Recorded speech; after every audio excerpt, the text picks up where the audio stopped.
Welcome back to the Hardware Unbox podcast for episode 44. We are going to be breaking down and discussing AMD's recent decision to, well, I'm not sure whether it's a recent decision, but they have publicly confirmed that next generation GPUs RDNA 4 series will not have high-end products with a focus more on the mainstream and mid-range market. So we're going to be talking about all of that sort of thing. We'll talk about AMD unifying their GPU architecture in the future as well. A bit of our thoughts on the PlayStation 5 Pro and it apparently being exorbitantly expensive. We'll break that down from sort of a PC gaming perspective. And yeah, so lots of GPU and gaming stuff in this week's episode. Hopefully you all enjoy it. Let's get into it. All right, Steve. So the big news story from this week that we saw was AMD, I guess, confirming a rumor that's been around for a while now relating to their next generation GPUs. So in an interview with Tom's Hardware, their executive in charge of the gaming division came out and basically said, yeah, look, guys, we're not going to be making high-end GPUs anymore. We're doing this strategy shift. Our high-end GPU system isn't really working for us. We're not gaining market share. So for the client side of things, we're not going to be prioritizing. I think they called it King of the Hill GPUs or King of the Hill strategy, kind of a weird way to say that. But effectively what they're saying is the rumors are true. RDNA 4 will not have high-end GPUs and will be mid-range only. So I'm assuming you've seen this news as well. What are your initial thoughts? Yeah, I saw some of the headlines. I didn't really read into it, but not surprising for us. You're aware that at Computex we were told in no uncertain terms that this was a thing, right, by engineers at various companies that had already done the testing and told us that RDNA 4 wasn't terribly impressive in terms of performance, and yeah, not to expect too much there. They gave us some performance estimates. I probably won't say too much, but I mean, yeah, we were told that RDNA 4 wasn't going to be a high-end product. It wasn't going to compete at the high end, and yeah, there's really not much more to it, which it's not shocking or hard to believe news, is it? I mean, we've been here not that long ago. It's probably more unusual they have been competing as high as they have been, because it's been, when was the last time they were truly competitive? You've got to go back to like the R9 days, don't you?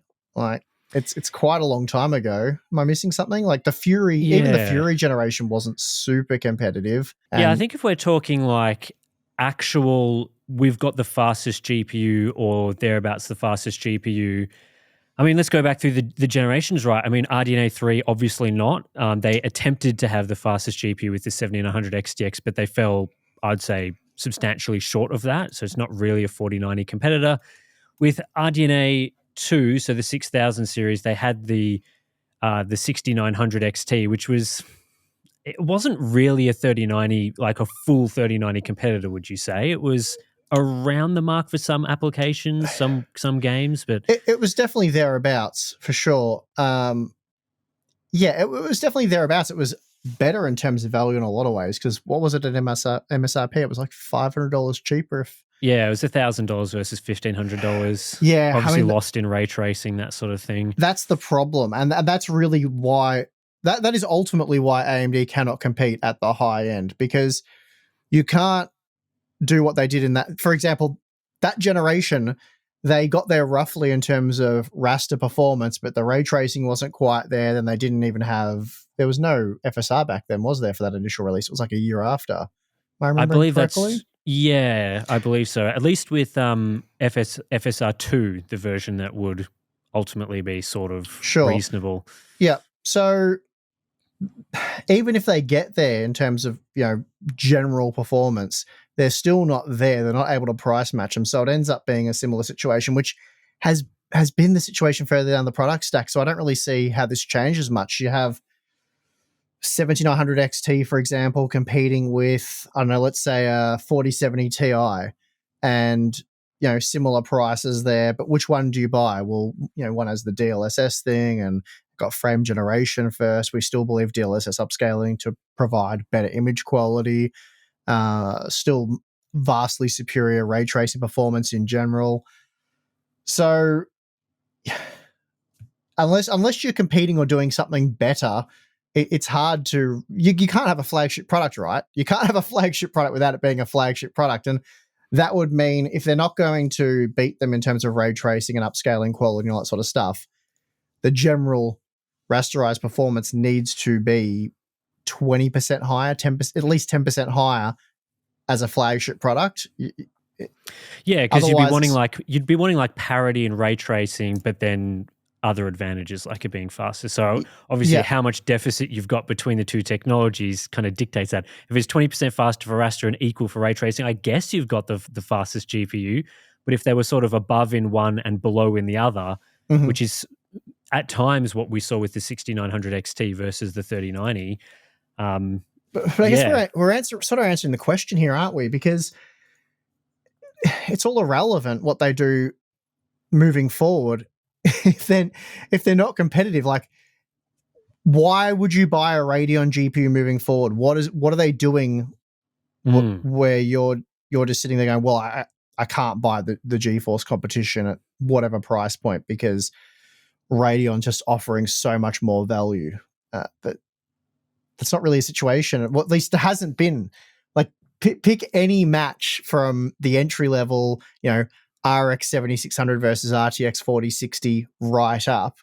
And there are a couple of reasonable standout picks for AMD, something like this. I don't know the exact pricing. You're probably a bit more familiar with it at the moment. The 7700 XT, for example, versus probably the 8GB RTX 4060 Ti, which you just shouldn't buy anyway. So then I think they're both about $380 US at the moment, around that for both of those. Yeah, so it sort of becomes a 7700 XT versus 16GB RTX 4060 Ti comparison. I think in terms of performance, they're probably similar, but yeah, there's a lot of things to dial in there. It's not really clear which way you should go. So for them to win back market share, which is what I think they're talking about in the article, that they have to do a lot more than what they've been willing to do so far. Roughly matching NVIDIA in terms of rasterization performance for a very small discount in most instances. There's no compelling reason to go with Radeon, and that's the problem. Plus, on top of that, just poor execution, really, which is what you've talked about. So it's sad as well, because in a lot of ways, I know even I see it in the Harbour Unbox Discord, and while I get what a lot of the guys are saying, I don't entirely agree, because I do use a Radeon GPU in my daily system because I have actually less headaches with it than I have GeForce GPUs. I tried the 4090 thing and just, with my triple monitor setup, just kept running into issue after issue. And I even tried more recently. You said yours is working now, but I kept getting like one monitor not waking up and then one flickering black. And I tried different HDMI cables. I tried different DisplayPort cables. I tried a combination of things that I just couldn't get. I really wanted to use the 4090, obviously. But yeah, I went back to the old trusty Radeon GPU, and it's flawless. Every time I move the mouse in the morning, all three displays light up. They work. There's never any flickering. And look, it could just be the particular MSI displays I'm using. They could have some sort of compatibility issue with the display engine on GeForce. I don't know. It's when it's a one of one type situation. But for me personally, the Radeon GPUs have just been more reliable. I guess the point I'm trying to make here is it's sad that this is the situation where I think, in my opinion, the Radeon drivers are really in the best position they've ever been in. There's no major issues. I know there'll be someone can go, but in this one game I play, it sucks. Sure, okay. But I think in general, they're in the best place they've been in the history of Radeon, at least in my opinion. As I said, all this, it works flawlessly for me. Even Balin's Threadripper system, because we've talked about this on the podcast before, the GeForce GPU wouldn't post in the Threadripper system. And we still have that problem to this day, which is embarrassing. That's a separate issue. So disappointing that they're not competitive, given how good I think the overall package is.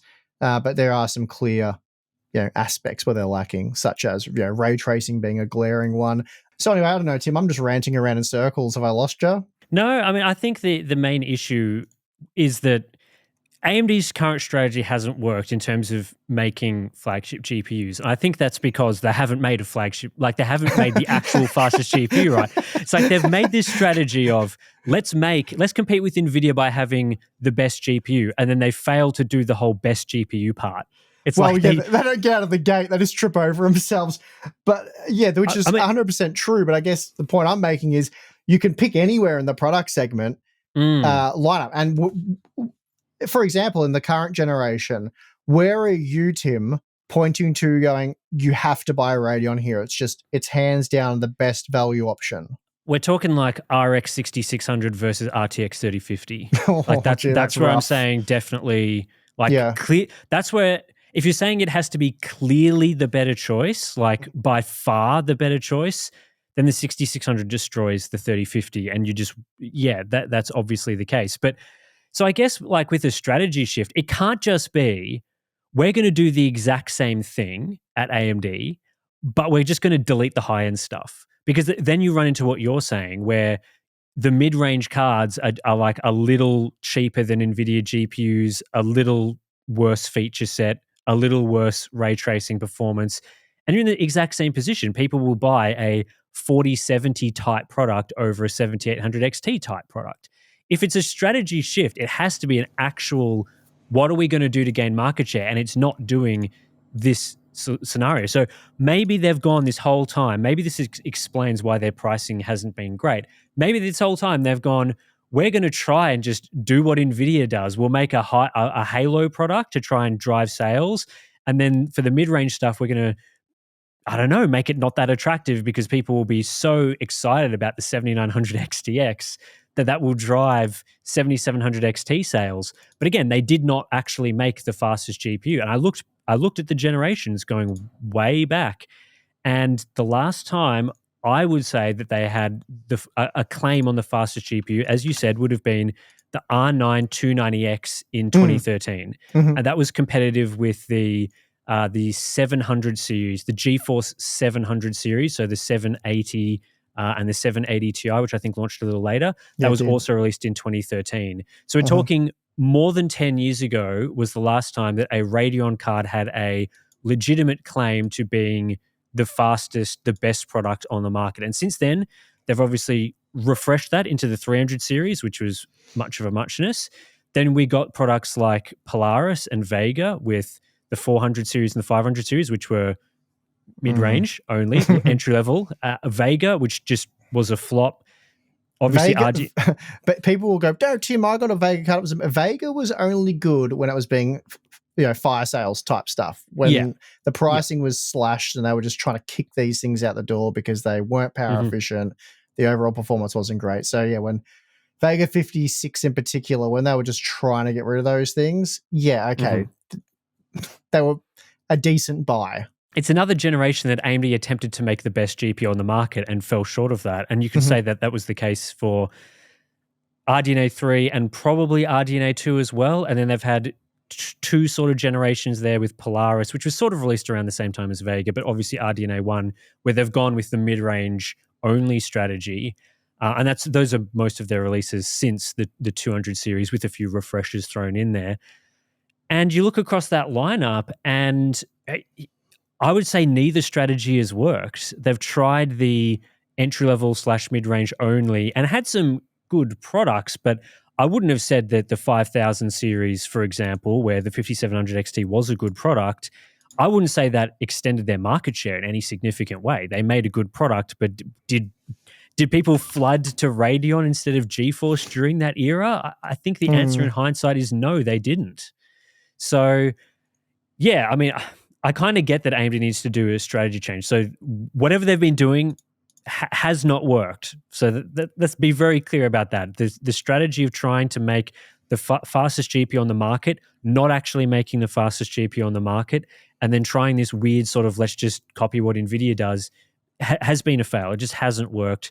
So a strategy change is needed. But you go back to the previous times they've done this, and I don't think it's made too much of a difference. Yeah, that's right. And I think as important as we all, I don't know, like to believe, or maybe it's just the reality of the situation, a Halo product is, I think it's possibly overlooked. It may be as important, more important to just have a product range, a product series that makes sense. Because I'm having a look off the top of my head, I knew the 7700 XT was a pretty good value product, right? It's got 12 gigabytes of VRAM. It sits between the two RTX 4060 Ti models in terms of VRAM. You got the 8 or the 16 gigabyte. 12's a pretty good sweet spot. Obviously, I'd prefer 16, but 12's fine. And it's 15% cheaper. So that is, I think you and I have agreed in the past, that's where it becomes statistically relevant. You want about at least a 15% sort of discount, I would say, where things stand at this point in time. You think that's fair? Yep. And for rasterization performance, we found on average it's 15% faster. So the 15% discount's kind of like when performance is a lot closer than a 15% margin. So really, a 15% discount for 15% better rasterization performance on average, that's a good buy, which is why I thought the 7700 XT was a good buy, at least, from... At least since it dropped in price from its... I think it was 450, wasn't it? Yep. Was it 440 or 450 was the MSRP, somewhere around there. So that's... I think it's pretty safe to say that really should be your go-to option there, because the RTX 4060 Ti 16GB, look, it's got more VRAM, so that's nice. It's not a huge amount more, and it's not to the degree that it's significantly more usable, especially right now. Mm-hmm. Ray tracing, man, I know if ray tracing is just always this thing, like how relevant is ray tracing on a 4060 Ti class product? Like, not very. It's questionable at best, right? So it's going to be like a some games yes, some games no situation. Yeah, and even then it depends heavily on, are you wanting to do high refresh rate gaming, or are you happy with not quite high and yeah, so anyway, it's less of a concern there. So I honestly think the 7700 XT for most people is the better value product. I think it will it's better in general. So I think if all the matchups were like what we see with that particular matchup, then overall, I think there'd be a lot more buzz and excitement around the 7000 series. But outside of that, have we got any other great matchups to sort of look at? Like, I haven't looked at this stuff and done a full top-down breakdown with the current pricing, but off the top of my head, I can't think of any other matchups that... Because like the 7600 is a little cheaper. Like you've got the 7600 and the 7600 XT, and basically between those two models in price is the 4060. Yeah. So it's like, do you get the 7600 XT, which has more VRAM than the 4060 for a little more, or do you get the model with the same VRAM as the 4060 for a little less, and performance is around, like it's similar-ish. It's not changing the performance of the card doesn't change the conversation too much, but it's not an outright better product. Like, it's not like I've got to get the 7600 XT at around $300. It's like, man, okay, it's there if I want to. Right. Yeah, it's a valid option, but yeah, as you say, it's just a do I or don't I type thing. It's nothing that is really pulling you towards it.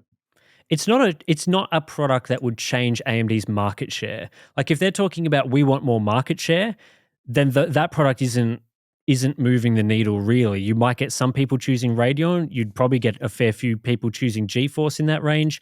It doesn't change the market share. It's like, yeah, you're probably going to get a similar split as you've seen across the rest of the lineup. And then, with the 7800 XT, you're starting to compete with products like a 4070. And in that range, like the 4070 it's not just a reasonable product. It's probably been NVIDIA's better value product, part of the product range from this generation, and the 70 class has always had a lot of brand power associated with it as well.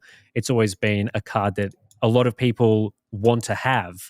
So you're sort of competing on, you need the performance and features and the pricing to all match up. You're then competing against probably the better GeForce cards and a lot of their mindshare sort of aspect of things. I guess the 4060 probably has a bit of mindshare. The 60 cards have always tried to be good value. You can debate whether it actually has been or not, but in previous years, a lot of people have gravitated towards the 60 and 70 class cards. So it's hard. Like the lineup, as you say, like you can't just have one product being, a good buy and then the others being like, yeah, okay, yeah, I it's guess. Like the further you go up, you find the 4070 Super. That's about pretty bang on $600 US, which is the MSRP. And then you've got the GRE. It's around $50 cheaper. There's a couple of examples that are $50 cheaper. Actually, I haven't even sorted these by price. What am I doing? You can get it as much as $70 cheaper, but there's only one example. It's safe to say it's a $50 US discount. So is it worth saving $50? You do get some extra VRAM, which becomes probably more relevant at that higher price point, that higher performance tier. But again, like, I think in terms of rasterization performance, the GRE's a couple of percent faster. It's low single digit differences if you test enough games. And then, ray tracing becomes more relevant. You've still got that 12 gigabyte limitation, but you can play Alan Wake 2 at probably about 50 frames per second on the GeForce GPU with some high quality ray tracing and DLSS, whereas you're not going to get 30 FPS on the GRE. Yeah. So ray tracing's somewhat doable on the GeForce GPU. It's kind of completely out of the question on the GRE, unless it's like a title like Far Cry 6 or something. So yeah, that's the problem, right? that's the problem. Yeah, that's the problem. And I think this strategy that AMD's apparently going to go with, and it has confirmed that they will be going with the mid-range thing. It can work, and I think you've made points as to why it can work. And I think gamers at the moment, especially when they look across the GPU market, they're very disillusioned by high-end GPU prices. There's been a lot of discussion of like 4090s are ridiculous, 4080s are ridiculous. No one should be buying $1,000 GPU. So there's an opportunity for a mid-range only series to be highly successful, because it seems like that's actually what gamers want, is they want a good value mid-range and entry-level GPU series that would get people to upgrade. But that requires, I think, two changes, and we've already talked about one of those changes, which is making it so that your entire lineup has compelling products, not just one product in the lineup. And even when we go back to like the 5000 series, it was like the 5700 XT was a good product that was worth buying, the 5700 to some degree as well. But then you got to like the 5600 XT, which was like, there was that disastrous launch where they changed the specification of the card at the last minute, and it was like fairly mediocre. Then there was the 5500 XT, which again was like, that was even worse again. Yeah. But like people were just buying 580s and 570s at that time at around that price. And those were very competitive cards at that time. So if AMD is going to make this work, they need to have a lineup where every product is compelling, so that the brand can be talked about as the value option, not just the value option at $400, but the value option period for people. So that if you want something at $500, I don't know if they'll make a card that expensive. Let's say they are $500, $400, $300, $200. The options at all of those prices, the best choice is Radeon. So that means executing on all those products, not just having the one product and then being like, yeah, okay, we'll just make some garbage in all the other stuff. Executing across the lineup. And the second thing they need to do is not stuff up launches. Not make it, because the 7700 XT that we're talking about, you said was a bad product at launch because the 7800 XT was offering a better price to performance ratio. So you would just spend the extra $50 and get the 7800 XT. It's only later now that we're saying that it's good value. So you can't, like AMD couldn't even make the card that we're now saying is the best value in their lineup good at the time at launch. So if you're trying to build brand awareness and build market share, you can't retroactively make the products good. They have to be good at launch. I'm frustrated with that stuff. Yeah, I mean, it is frustrating, right? I'm both tired. I mean, people are probably sick of hearing us talk about that sort of stuff. I'm tired of talking about it, which is probably why you're getting so frustrated. But it keeps happening. Like it does. It keeps happening. Crazy. It's bewildering. It's like, it didn't work the last 3 times you did this. It failed miserably, and then when you finally made it a good product, it was already tarnished. And the constant repeat, it's really funny talking about this now, because how many Q&As, how many private conversations, how many times have you and I talked about it in varying capacities where we've said, I mean, we're not the execs, we're not getting paid the big bucks. Maybe we have a limited scope and limited knowledge of what they should be doing, but everything they are doing doesn't make sense, and I can't see how it's like a big brain play that's going to work out. It doesn't make sense, and I can't see how it works. And we've been saying this for quite a few years now, and guess what? It didn't work. Like what seemed super obvious to us evaluating the product. I don't know. It's a weird that we were talking about the same thing for so long, and what we were saying had to have been right all along, that these cards were positioned poorly and they weren't going to sell and it was going to be a disaster. And it sucks because, RDNA 3, it's not a bad product. Like, it does have some issues. It does have some flaws, but at the right price, as we've just discussed with like the 7700 XT, it can be a good product, can be a product worth buying, can be a great product for gamers. And I've had a great experience with my Radeon cards. So yeah, but anyway, it's weird that everyone else seems to be able to see it but AMD. I think we're now going to be able to benchmark AMD's releases against not just our opinion of what they should be, but what AMD is saying.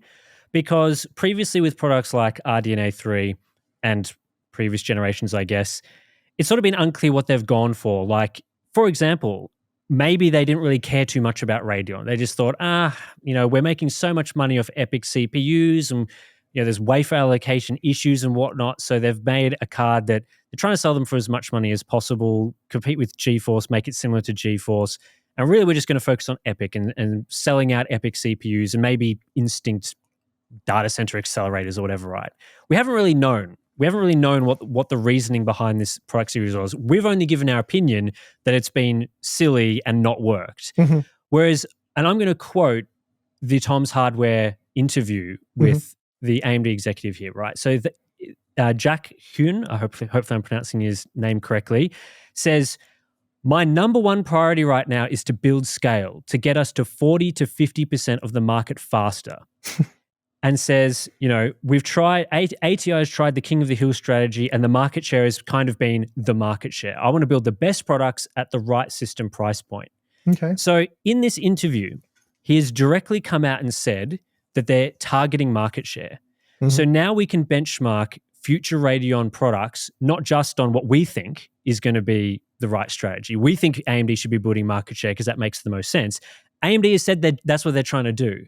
So if they're making decisions that will not build market share, like, for example, making a Radeon card that's 5% better value than a GeForce card, which isn't going to build market share, we can now go against what we're saying and what AMD is saying. We can say, you said you were trying to build market share and you did not do that with this product. So that's going to change the discussion a little bit with RDNA 4. We're not going to be guessing anymore where they're trying to allocate wafers or whatever. They've said clearly here they are trying to get to 40 to 50% of the market faster. Yeah, so, they've wanted to do it while getting rich. That's what they've wanted to do. It hasn't worked. Like, they've got to take some hits in the short term. And I remember you and I clearly saying in a Q&A on the Hardware Unboxed channel that RDNA 2 was a massive missed opportunity. Like, they had a very competitive product stack from top to bottom, and they just didn't capitalize on it for various different reasons. Some of them sort of made sense. Other ones definitely didn't. We sort of broke it all down in the Q&A, and ultimately our conclusion was that they could have done a lot better. They could have made many more inroads, which would have set them up to sell a lot more RDNA 3 and make more money than they have at this point in time. And they didn't do that. So we called it back then. We said all of these things won't work, and here are the reasons why. They seemingly didn't work for the reasons we explained why. And now they're, if they change strategy now, great. But if they just abandon the high end and keep doing what they're doing in the mid-range, hoping that will win gamers over, then it will fail. Like, there's no question about it. So I guess we'll have to see. As you say, we now have a benchmark. So we'll see what they do. One of the final points on this topic that's probably worth raising is that in some ways, AMD has had their hand forced into this strategy shift. It's not like they didn't try to make an RDNA 4 high-end GPU. There have been extensive rumors about AMD cancelling the highest-end GPU die and focusing more on the mid-range parts. So it seems like somewhere along the lines, they've decided or discovered that actually they couldn't really make a competitive high-end RDNA 4 series GPU, and so have changed strategy to the mid-range side of things. So if you can't make a competitive product, it's probably going to force your hand somewhat. Now, that's all rumors, of course. We actually don't know what the final RDNA top tier product would have looked like in terms of its performance and competitive side of things, but that was something that has been talked about a bit on the sort of rumor and leak side of things. So if they've been forced into it and forced into this sort of market share strategy now, trying to force that sort of things, it's a little different to making sort of the conscious decision. Yes, we will, we won't bother designing high-end GPUs. We're just going to focus on it. I think that in some ways we've sort of seen AMD struggles on the hardware side to make the best product on the market over a number of years. And at some point it comes to the position where, you probably shouldn't be spending too many more resources making a card that is still 20% short or whatever it would have been relative to the true best GPU on the market, which for the last decade, as we've seen, has been largely the NVIDIA cards. So it'll be interesting to see where they go with this. Like, I don't think this is, and I've seen lots of memes and comments about this being like AMD's giving up or it's already over now. Like, it's over before it's began. They've just conceded to GeForce. I honestly don't think that's true. I think gamers want good value mid-range products, but it's on AMD to execute that, to give people good value mid-range products, not just doing what they've done, as we've said. So we'll see how that goes. The other front that AMD is going to try and compete with NVIDIA on is unifying their GPU architecture back together like they did previously before they split it. So with the RDNA generation, with RDNA 1, this was AMD's probably first. I mean, I'm not super familiar with stuff from decades upon decades ago, but this was their attempt at splitting the gaming and the data center architectures. So similar to what NVIDIA does, where they've got, even if they come up with like Blackwell, for example, there's kind of like a server version and a data center version, or you get Volta versus Ada Lovelace and Volta versus Ampere and stuff like that. So AMD did this with RDNA and CDNA, CDNA being the data center stuff, RDNA being the gaming stuff. And basically they've, I guess, like the king of the hill strategy that they thought didn't work, they've come to the conclusion that, having the split architectures maybe isn't the best move either. So in a few generations from now, they will be unifying their architectures into the new UDNA series. It's unclear exactly which generation this will apply to, whether this is after RDNA 4, after RDNA 5, or somewhere along the line in the future, they will be re-merging the two architectures. And the goal here, according to AMD, again in an interview with Tom's Hardware, is to make it easier for developers to target across the entire stack from cloud to client is the strategy that they're calling it. So I think one of the things that you were talking about earlier, things like CUDA, NVIDIA has gotten a lot of success from making CUDA and AI accelerators available across all of their products. So people can get very familiar with CUDA on affordable desktop products, create AI workloads on products like an RTX 4090, get very familiar with that architecture, and then it does apply in many ways to their data center products. So as people learn in universities, learn how to do these sorts of things, then they become better when they move into companies and stuff. And it's been a very successful strategy for them. So having a split architecture where on RDNA products, they really do not have a lot of the accelerators, the AI capabilities. The thinking is if they unify everything, RDNA products will have the same capabilities as the server stuff. So people will be able to build upon the AMD ecosystem in a much better way. It does beg the question, though, why they bothered to split it in the first place. Well, I think they bothered to split it initially because with GCN, there was a lot within the die that wasn't applicable to gaming. So they made a more gaming-focused GPU. So it was more cost-effective to produce the GPUs, but then when you scale up, you end up with these bigger GPUs, then it's all being used or largely being used by the gaming side of things. So it's a more efficient architecture. They used HBM on gaming cards back then as well, didn't they? Wasn't Vega, it had HBM? Yep, they started that with the Fury series and the Nano and that up to Vega, I think got double the capacity from memory. Vega's a bit of a blur to me because I was not a Vega fan. Yes, they had 8 gigabytes of HBM2, Vega 56 and 64. And you got the Radeon 7 as well in there. Yeah, that was right. That had 16 gig of HBM2. So, yeah, HBM has sort of died away for gaming cards because of how bloody expensive it is to integrate. So, yeah, that's probably why they split in the first place, right? Well, yeah, and then to integrate it into the die as well, that was also took up a lot of space. So the whole thing just wasn't super efficient, and it was questionable whether those GPUs needed anywhere near that kind of memory bandwidth. So, yeah, it's more for server side stuff. So yeah, I think going back that way will probably help. There's also, I imagine, streamlines. What's the word? More efficient development costs as well. Not having to develop two separate architectures, even if they are similar in some ways. So just putting all your eggs into that one basket in that sense probably makes sense. And that's what was talked about a bit in this interview, with things like having to optimize for two different generations, and when and where they were porting across some of their optimizations for things, especially on the memory side of things. Having it unified means that, again, they don't have to do that work. They don't have to duplicate a lot of work across the departments, have things split. It's more efficient. And, as we've seen from like Radeon's market share, again, they're trying to reverse that. If you're getting less and less sales each generation of Radeon cards, there's less and less resources that you can justify spending or putting in without investing money and losing money into their GPU architectures. Well, I think they've gained significantly in areas that aren't the client desktop stuff, like the APUs for consoles, still very popular, of course, in the PlayStation especially.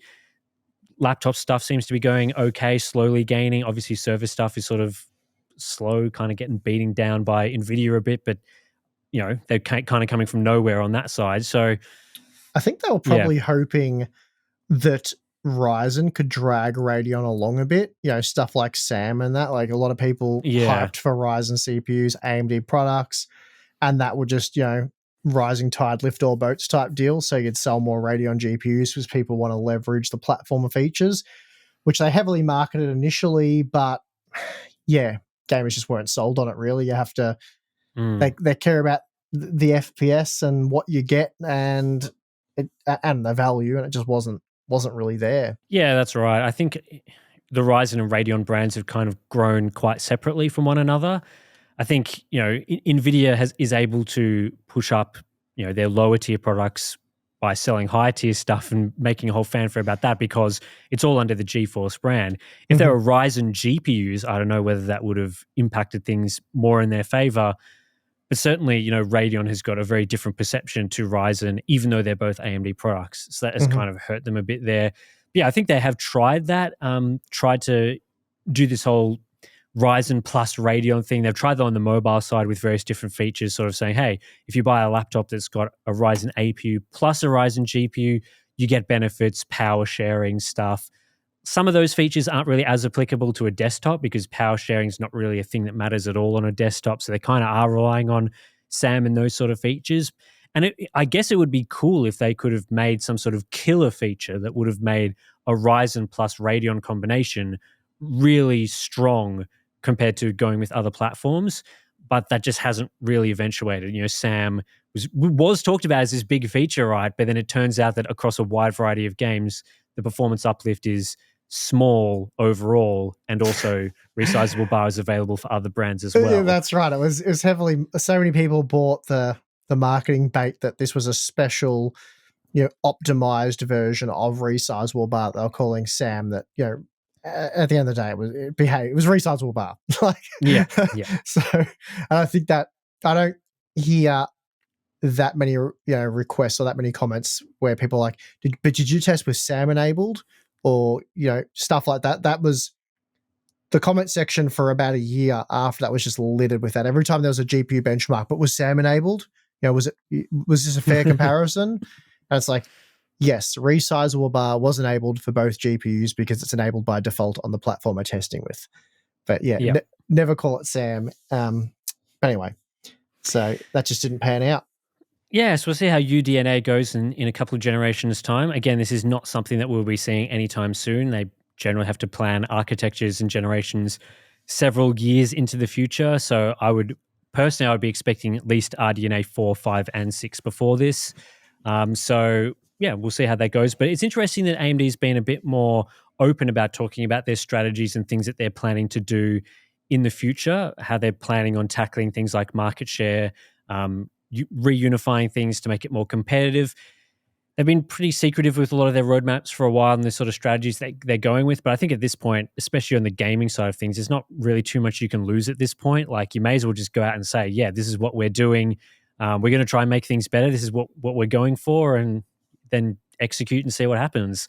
Being all hidden and cagey about stuff that's 3 or 5 generations in the future, it hasn't really done too much. So, yeah, let's move on. We'll skip to PlayStation 5 Pro, just because we're on a bent about GPUs at the moment. Good. I was really hoping we'd talk about consoles. I was like, when are we going to talk about the consoles, Tim? I really, really want to give my 2 cents about the console, so let's do it.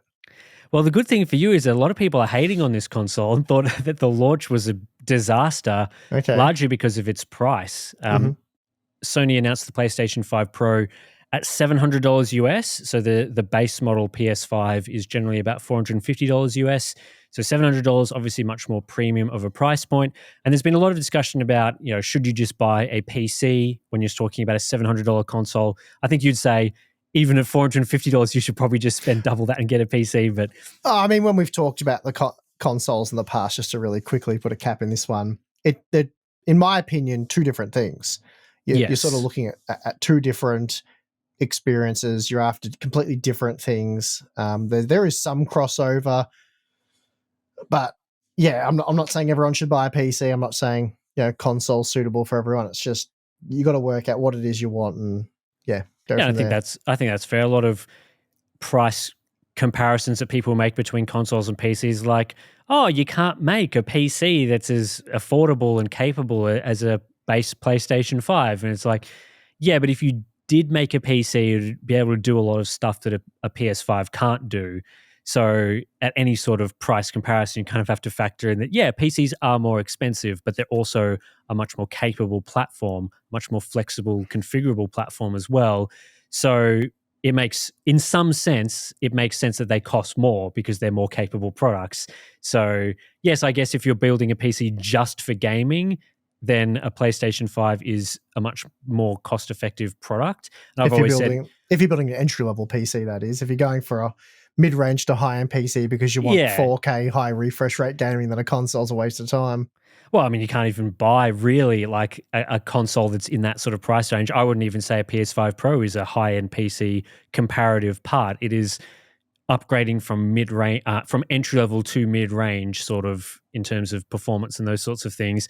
But yeah, like I've always said for a while, if you're just interested in gaming, you want something entry-level, a console is pretty hard to go past because PCs that cost $450 are usually pretty crap. So it's a purpose-built package.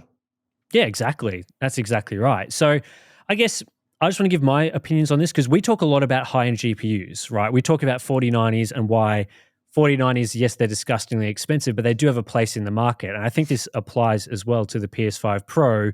And sort of from a PC perspective, the PS5 Pro isn't really that unusual. It's kind of like selling a luxury GPU.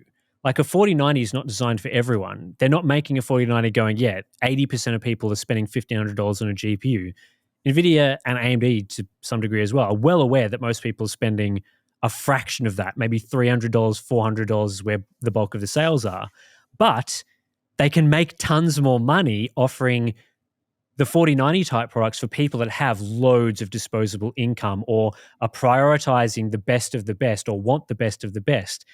And the PlayStation 5 Pro is that product for consoles. There's going to be PlayStation gamers that have tons of money and not interested in PC gaming for whatever reason and are going, well, I can easily afford $700, but you're only offering me a $450 console. I would have spent $700 easily. So that's what the PS5 Pro is for. It's exactly the same as any other luxury, high-end sort of good or item. It's not designed for most people to go out and buy. And I think a lot of people have been disgusted by the price because they're thinking, well, previously I bought a console for $400 or $450. Now it's $700. What's going on there? That's crazy. But it's not meant for those people, I guess. So if I understand this correctly, it's not like the next generation. It's an optional. That's right. It's an option. So it's not worth getting upset about, because if you're upset by the price and think it's too expensive, it wasn't for you. You just buy the one that you would have bought, or Yep. stick with the one that you have. So this is an optional extra for those who can afford or want an optional extra. And then presumably with the games that are already available, there might be some that have like a pro upgrade, but I'm That's assuming right. that it'll be for future games that come out that'll have like a pro mode and a standard mode. And the pro mode, I don't know, more native resolution, higher frame rate, better visuals, or something along those lines would be my assumption. Yeah, so I think they've said that this is very similar to the PS4 Pro when that came out, sort of a mid-generation refresh. All the games are still PlayStation 5 era games for the PS5 Pro. I think at launch they're talking about some number that will be upgraded, 50, 60 titles will be Okay. enhanced with new graphics capabilities or whatever. So I think they're talking about games like Alan Wake 2, Hogwarts Legacy, Spider-Man 2, Horizon Okay. Forbidden West, the big titles, and then obviously future games will have PS5 Pro enhancements as well. And then they've also got like a boost feature for non-supported games. And usually that means, if there's a game that doesn't perform that well, maybe it drops a little below 60 FPS or something, it boosts that up so it just runs at flat 60 FPS all the time. So, I mean, it is a faster console. It's 40, they claim it's about 45% faster, Okay, advanced ray massively tracing, faster. Yep. AI-driven upscaling. But yeah, you could just play games on the base PS5. That's not Okay. unusual. And one of the things that I found very interesting, I'm not overly interested in the PS5. I own a PS5. I play occasional games on it, the exclusives and stuff. I probably won't get a PS5 Pro, though I did own a PS4 Pro. The thing that I found very interesting in the presentation was that Sony came out and they said most gamers prefer to play in the performance mode, so the 60 FPS mode for console games. They said 75% of people choose the performance mode, which is interesting to me for a couple of reasons. Firstly, we've talked... I'm like, oh my God, really? Sorry, Tim. Well, it's funny because we made that podcast a while ago talking about how 30 FPS was unenjoyable in our opinion, very bad experience.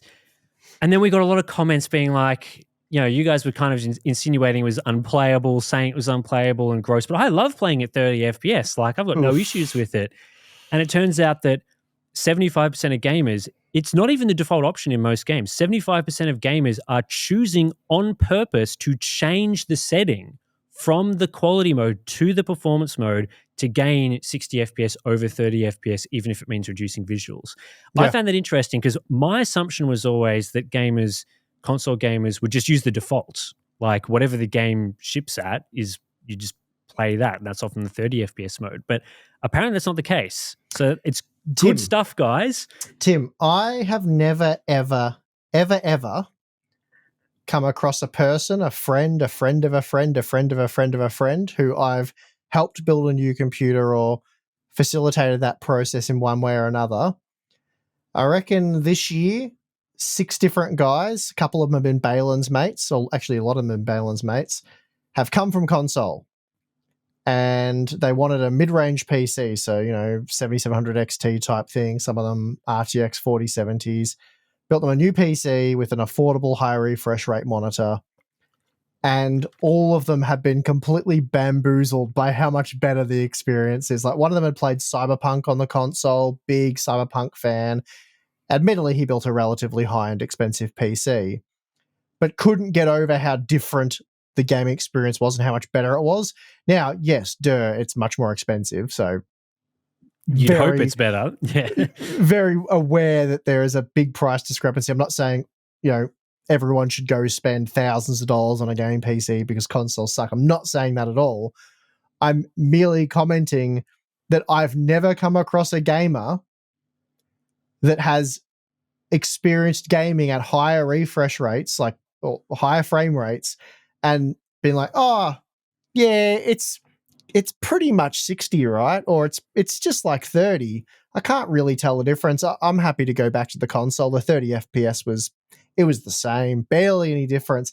They've all just been blown away that it could be that smooth, the input could feel that good, the game could play that well. Like, forget the visual component. Like that, this guy went from, I don't know what Cyberpunk looks like on console, but he went from Cyberpunk on console I think he got it was a 4080, a 7800X 3D. He was at 4K, ray tracing was turned on with a few other things, bells and whistles. It was like 120 FPS or something. So it wasn't like path tracing, but and it wasn't the visual presentation that he was in awe of. It was an OLED panel that he had.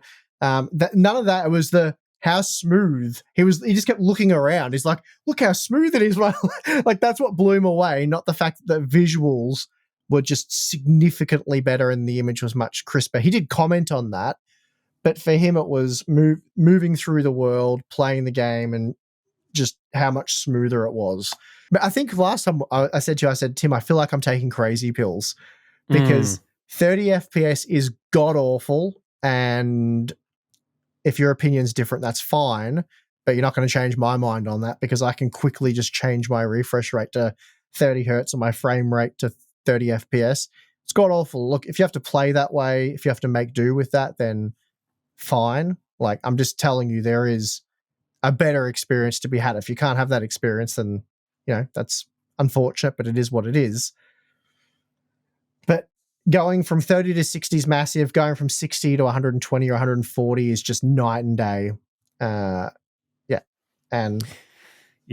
I mean, I 100% agree with you. I was just surprised that Sony presented actual evidence that sort of goes against some of those console people that claim like, it's fine to game. I mean, I guess 25% of people still were using the quality mode.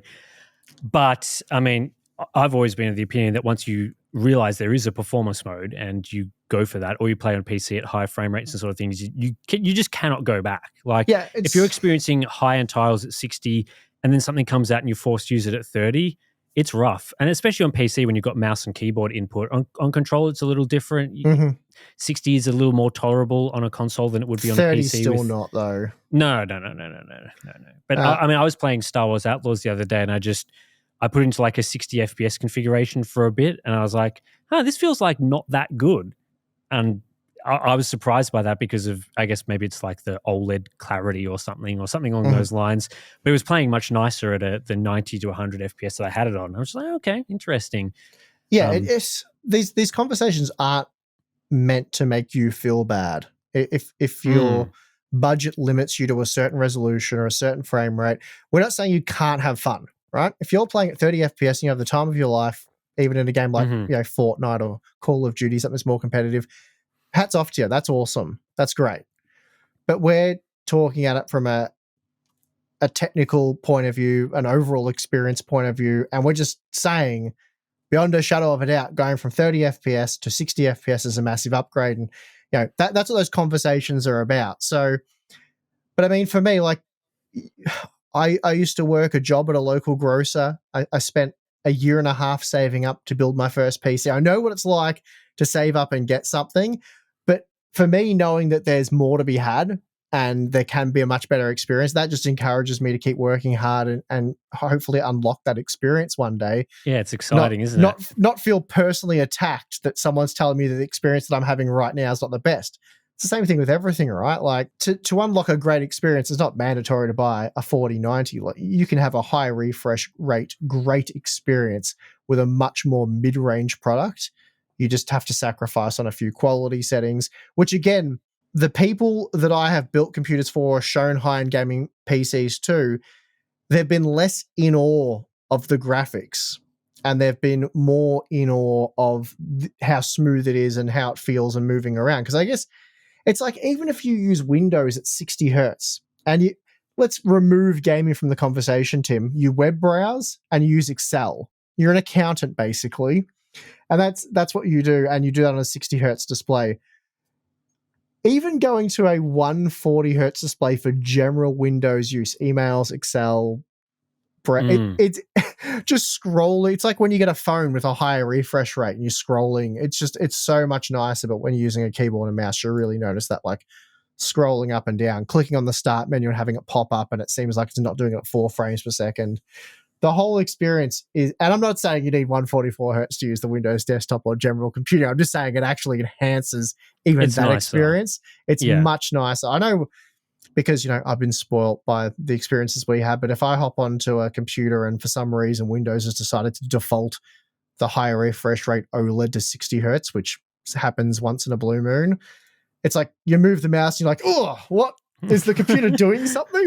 Have you had that experience before? It happens all the time. Yeah, like NVIDIA GPUs, most monitors still default to 60 hertz. Depends on the model, of course, but it happens all the time. I have to move the mouse like what amounts to a couple of inches, and straight away I'm just like, oh, what just happened then? It's like my brain gets lag, and then I have to quickly, go on the desktop, advanced display, and then I see the 60 hertz, crank it back up. And I get that might be elitist type stuff, but we're just saying that experience is better. Yeah, that's right. I mean, people for gaming as well, they talk a lot about the visual plateau that's happened in a lot of games, which I don't necessarily agree with, because I still think if you go back 5 or 10 years, most games do look worse than modern games. Mm-hmm. But certainly major advancements in visuals have slowed down a fair bit. Like you could go back to like 2001 versus 2003 and the graphics are like worlds different. Whereas Why is that? Well, because they went from like 3 polygons to like 10 polygons, and you're like, wow, I can see things now. Obviously these days there's less of those advancements to get. Seeing things in games is good. But I think the argument about like consoles and stuff is there's obviously improvements that can be made to a console level of hardware in terms of things like performance. There's, you can add ray tracing a little bit, but getting games that used to run at 30 FPS up to 60 FPS will make a big difference. Yeah, mega. Unfortunately, the PS5 Pro has the same CPU or virtually the same CPU as the base PS5, which is still a Zen 2 era underclocked 8-core CPU. It's like a 3700X or something. Yeah, it's about half the performance that you would get from a modern flagship CPU on the PC. Zen 2. Yeah, so it's like 3700X-ish, downclocked version of that. So unfortunately, most games that are 30 FPS on the PS5 are more CPU limited than GPU limited. So, especially if you're trying to target 60 and you fall just short, they tend to lock that to 30. So the PlayStation 5 Pro is unlikely to make every 30 FPS game suddenly 60 FPS if there have been CPU limited previously, which is a little unfortunate. But I think there's plenty of room for future versions of PlayStation consoles to add more things and make them better for gamers, so they can target things like 60 FPS across the board, or genuine 120 FPS that's not just in your Call of Duty and racing type games, but in actual games like that. That would make a big difference, I think, for a lot of gamers. So this whole talk of like, hardware's plateaued, a $700 console makes no sense. Like, I don't know about that. There's a lot of experiences that can be unlocked when hardware gets better over time. Yeah, well, like I said, I'm not a console. I couldn't possibly talk to whether it makes sense or not, but I would just say let's wait and see when they go on sale, and if they're difficult to buy and there's a huge demand for them, then everyone who was saying it's too expensive, it doesn't make sense, would ultimately be wrong, because there's a huge market for it. But I don't know what to expect on that front. No idea. Yeah, we'll see. We also have to see what the actual advancements in the gaming side of things are. Like, what are you getting for that extra money? If it's not worth it, then it's not worth it. So it could be different to what it was like in the previous generation as well. Yeah, I mean, if it's legitimately 40% more rendering power and you're not too CPU limited, I think that alone for a lot of people would justify the expense, because you're definitely getting away from 30 FPS, that's for sure. Yeah, and it's got AI-driven upscaling for the first time as well. So game developers will be able to use PlayStation Spectral Super Resolution instead of FSR-type things, potentially for additional, clarity and quality of upscaling. Because, the PS5 can do 4K, but it's always rendering at a lower resolution. So if that process is better as well as getting faster hardware, it could provide more benefits, but we'll let the people that dive into that, like the Digital Foundry types that go into those console things, let them figure out whether it's worth it or not. Let's take a break. We'll come back and we'll talk about our boring lives. Okay, Steve, we're back. I hear that you've done a few things this past week. Done a few things. I've eased up on the work a little bit because, I have, because I spent the whole weekend benchmarking. So did a lot of GPU testing for Space Marine 2, which hopefully you've watched on the Harbour Unbox channel. So this week I've taken it pretty easy. I have a particular NVIDIA GPU that I'll be looking at in the next few days, but that hasn't taken up too much of my time. So the weather's improved as well. last week we talked about all the horrific weather, high winds and stuff. There's a few podcast listeners in Victoria as well, Tim, that said how shocking the weather was, and I lost power for a couple of days. A few people in the comments were surprised that I could lose power in 2024, and they were hoping that my situation could improve. But it's not. The situation's not that dire, guys. It's just that Australia is a big place. I live out in the country, and there's a lot of trees, and our trees tend to grow quickly. So what was a 6-foot gum tree one year could end up being like many, many, many meters tall before long. So it's hard to, how many kilometers of power lines would there be, Tim, out this way with, trees that loads. Yeah. Boggles the mind. So it's just one of those situations that, until it becomes very urbanized and they put a lot of the power underground, that problem goes away. But when that happens, then I'll move further away because I hate suburbs. I especially hate cities. They make me feel depressed, just not a fan. So I am very much into the country. And again, I'm about an hour and a half from the CBD. So it's not like it's miles out, but as we joked about last time, in certain places in Europe and stuff, that could mean you're in a different country. Anyway, what have I been doing, Tim? So I dug a couple of holes today with the auger on my skid steer, and I filled them with concrete. So that was fun. I'm building a new retaining wall. Sort of where a retaining wall was, it was made out of pine about almost 10 years ago. And I want to make it a bit higher, reinforce it. So I'm, naturally I'm using steel, and I'm using way more steel than I need. So, it could... Nothing's never moving, is it? It could hold back a dam, but it's just got to hold back a small amount of dirt. But I recycled some of the steel I had from past projects, more structural type stuff, but re-welded, joined some stuff together, treated all of that, put that in. So that was fun. So that's a project that I've that's separate to the gym, which is sort of on hold at the moment while I do a couple of other things to neaten the place up. So I've been doing that. I mowed the lawns, Tim. The grass is growing, which I'm sure you've noticed. I mowed my lawns a couple of weeks ago. Yeah, probably needs another one. A couple of weeks ago, yeah. Yep. Geez, where I am at the moment, it's every 3 days at the moment. It's growing very quickly. Okay. Once it warms up out this way and we still get a good amount of moisture, which obviously there's plenty of moisture about, it just... You can almost watch it grow. Grass growing is a sport out where I am, Tim. It's fun. Yeah, like golf then. It's you in golf. What? Something happened with you in golf in a past life, or maybe this life. I don't know. Tim's got it out for golf, guys. Golf, you usually, especially if you're not very good at it, you watch the grass get trimmed down, not grow. That's true. Yeah. So anyway, I've been doing a bit of that. What else did I do, Tim? I don't know. Mowed the lawns, though. I mentioned that. That was good. The mower's going well. So nice. Probably have to book it in for a service soon. But yeah, that's all been good. Enjoying the improved weather. Yep. And yeah, went for a drive on Monday. Went down and visited a couple of PC retailers and stuff. So that was nice. Monday weather was insanely good. So I enjoyed that. Got out, caught up with some old friends. So that was good. Something I haven't done for a long time. So, yeah. What about yourself? Yeah, I mean, I haven't really been doing too much exciting stuff. I mean, it's boring life section, so can't say I've been doing things. Yeah, haven't been doing anything too crazy. I did end up finishing the good old Black Myth Wukong that we tested a while back on Hard Roblox. So I've now finished the game entirely. So I guess I'll just give a couple of quick thoughts about the game, whether I'd recommend it. So it took me about 40 hours to complete. So it's a pretty substantial game. I think on the technical side of things, because I love talking about PC gaming, it's all technical in some way or another. I think a lot of what you covered in your benchmark video and what I covered in the optimization stuff does hold true for most of the game.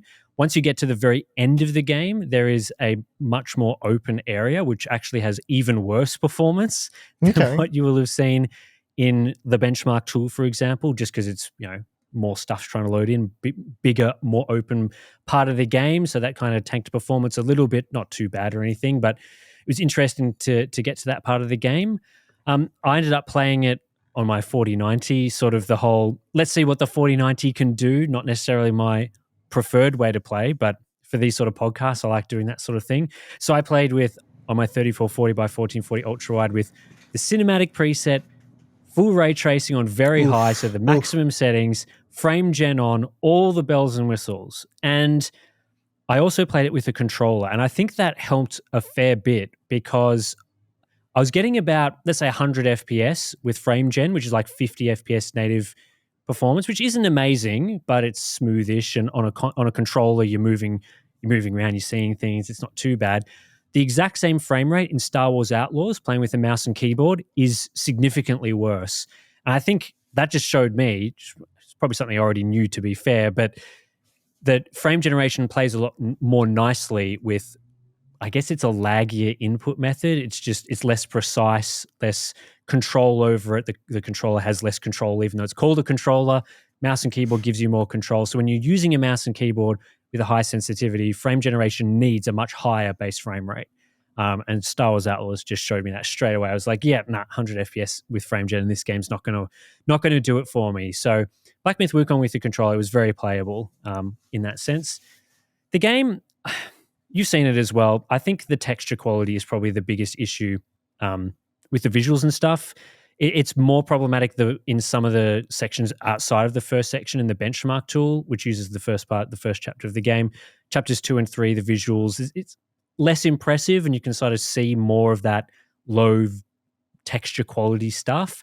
But the game still as a whole, especially in some of the later chapters, looks very visually impressive in general, but it's mostly lighting-based stuff. So yeah, there's that. And then obviously frame generation, upscaling, there's a lot of like trees and stuff. So you're getting a lot of, I don't know what you call it, like graphical issues related to frame gen. And have you seen some games with like ray tracing? There'll be like noise on the ground and things. If you're in dark areas, it just doesn't look consistent. There's like speckling. Outlaws was pretty bad with that when I originally tested it.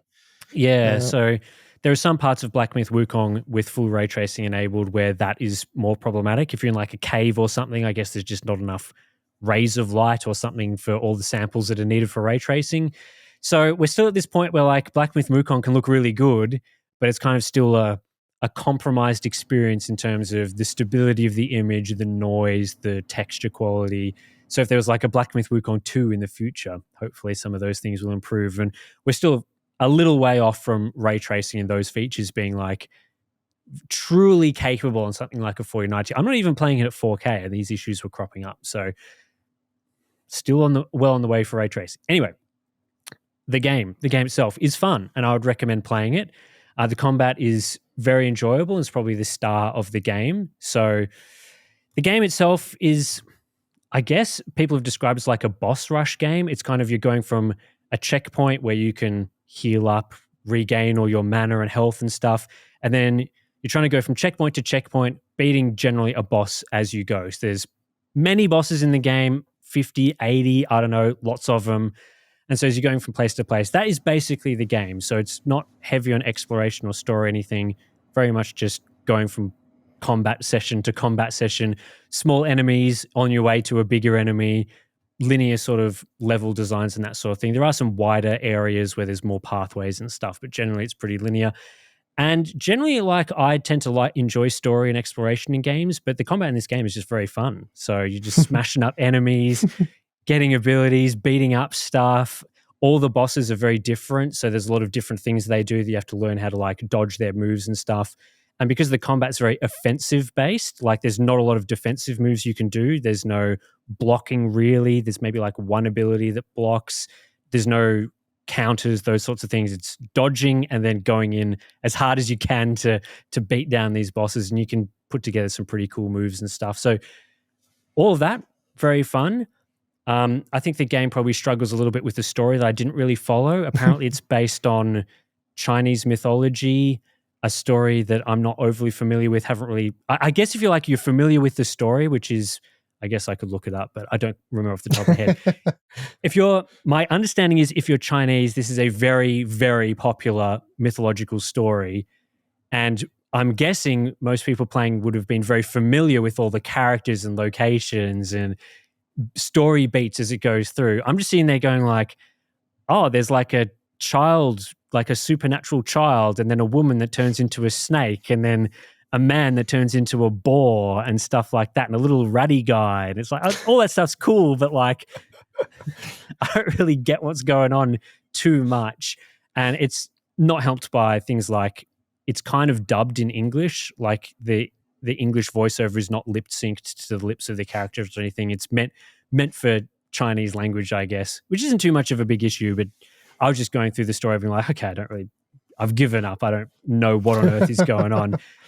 But that didn't really take away from the game too much. It was still a very fun game just to go through beating up weird bosses and cool, crazy things and animals and dudes and children apparently and stuff. So all of that was very fun. So I didn't need the story to get me through. I think the biggest weakness I found was the game's levels are kind of a little confusing in some areas. So even though it's linear, there can be multiple paths that you can take, but a lot of the environments look very similar. So you might go down one path and then you'll kind of get lost a little bit. Like you'll go past maybe like, oh, should I go on down that other path? And you backtrack, you're like, oh, this kind of looks the same. Have I actually gone down the other path? And things like that. There's no map in the game. So I think that detracts from that a little bit. But generally, I would recommend the game. I think it's probably not in the top echelon of games that I've ever played, but it's a good game. It's worth playing. I'd recommend it. Enjoyed the whole 40 hours. The combat didn't get stale or boring or repetitive because they keep it so fresh with new enemies and new bosses and things. So if you just want great combat, start to finish, beating up stuff, then I'd recommend Black Myth Wukong. And for people worried about the difficulty, I would say it's not that difficult. It's not an easy game, but it's not punishing. There's probably 10 to 20% of the bosses that I thought were really hard and required a number of attempts to get through. But once you get used to the combat, how it works, the abilities after the first chapter, you get a bit more familiar with it. You should be able to beat most bosses within one to a couple of attempts. And there were certainly times where I was getting to a really good rhythm and just smashing bosses like no tomorrow. Then it gets to the end of the game and it kind of beats you down again a little bit with the difficulty. But yeah, it's not a game where you should be getting super frustrated by the bosses just crushing you every single time.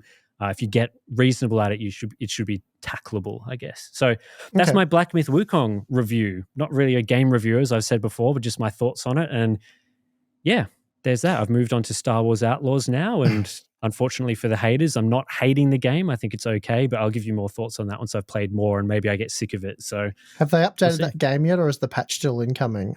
The patch for Star Wars Outlaws launched, I think, a day or two ago. By the time this podcast comes out, so I've played most of it. Well, I've started playing it since the patch. I think the patch came out like an hour before I started giving it a real crack. Right. So a lot of the stealth missions apparently have been nerfed, and at least in the first few hours that I played, the stealth didn't seem that bad. So I'm guessing that the fix has been implemented for that. Okay, good. And with the Black Myth Wukong open area at the end of the game, is that demanding because it's more CPU demanding, or is it just primarily GPU limited? When I was looking at like performance stats and things, it seemed to be utilizing 100% of the GPU. I didn't do like extensive stats on the CPU or anything to see exactly what was the cause of the bottleneck. It seemed to be just getting more GPU demanding, and I'm guessing it's because of trying to load in more and more geometry and stuff, which potentially is CPU demanding, but I was playing on a 7800X 3D, so if it's CPU limited, it's CPU limited. Okay. I can send you my save and you can have a look for yourself. I'll definitely get that off you because it might update where I test that game. Yeah, so it's sort of like this. I don't want to give too many spoilers because it is the final sort of chapter of the game, but eventually you get this ability that makes sense to be in a more open area for, and it's a much larger area than anything that you would have seen in the game before. So a lot of the game is like corridor type stuff or pretty standard pathways, a couple of larger areas that you can explore. Then the final chapter, it's this huge area. And there's a lot of, it kind of exposes a bit more some of the like level of detail things where you'll move around and you'll sort of see things pop in a bit more and stuff like that. So I think it's just the expansive area, but I'm sure you'll be able to dive into that and see what it's like, see whether it's CPU limited there or not. Because you said the game wasn't that CPU limited, right? No, not at all. Yeah, very, very light on the CPU, GPU heavy. Yeah. So I imagine this area would be more CPU intensive, but I'm not sure whether that would shift the limit for most people from GPU to CPU. But certainly, yeah, an interesting area to test and look at. So let's end the podcast. That has been the Hardware Unboxed podcast for whatever episode we're up to now. As always, if you want to support us, we've got our Patreon if you really want to. Not much going on there at the moment. You can listen to us on your audio feed. We've got the visual feed on the Hardware Unboxed podcast YouTube channel. And we'll be back next week to talk more about news or testing or interesting things that have come up. We're approaching more releases in the next couple of months, so there'll be plenty to talk about. And yeah, thanks for listening. We'll see you in the next one.